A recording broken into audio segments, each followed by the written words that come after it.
வணக்கம் மக்களே.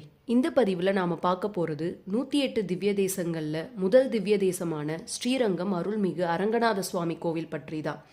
12 ஆழ்வார்களால் மங்களாசாசனம் செய்யப்பெற்ற இத்திருக்கோவிலானது பூலோக வைகுண்டம் அப்படின்னும் போக மண்டபம் அப்படின்னும் அழைக்கப்படுகின்ற மிகவும் பழமையான திருக்கோவிலாகும். காவிரி மற்றும் கொள்ளிடம் ஆறுகளால் சூழப்பட்ட தீவில் சிறப்புமிக்க 108 வைணவ திருத்தலங்களுள் முதன்மையானதும் தானாக தோன்றிய திருத்தலங்களின் முதன்மையானதுமான மிகப்பெரிய அரங்கநாத சுவாமி திருக்கோவில் அமைஞ்சிருக்கு.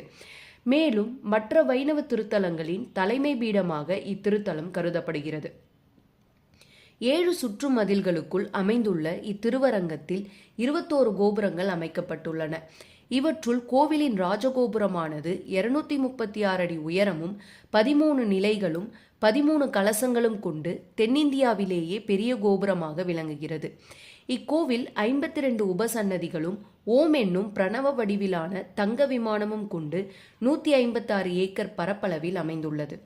இத்திருக்கோவில் வருடத்தின் அநேக நாட்களில் திருவிழாக்களை கொண்ட மிக சிறப்புமிக்க திருக்கோவிலாகும். இக்கோவிலின் மூலஸ்தானத்தில் ஆதிசேஷன் மீது ஸ்ரீரங்கநாதர் சயன திருக்கோலத்தில் எழுந்தருளியுள்ளார். இத்திருத்தலம் திரேதாயுகத்தில் ராமபிரானால் பூஜிக்கப்பட்ட திருவரங்க பெருமாள் விக்கிரகம் உள்ள பெருமை பெற்ற திருத்தலமாகும். இத்திருக்கோவிலில் திருமால் ஸ்ரீரங்கநாத சுவாமியாகவும் ஸ்ரீ லக்ஷ்மி தேவி ரங்கநாயகி தாயாராகவும் எழுந்தருளி அருள் பாலிக்கின்றனர்.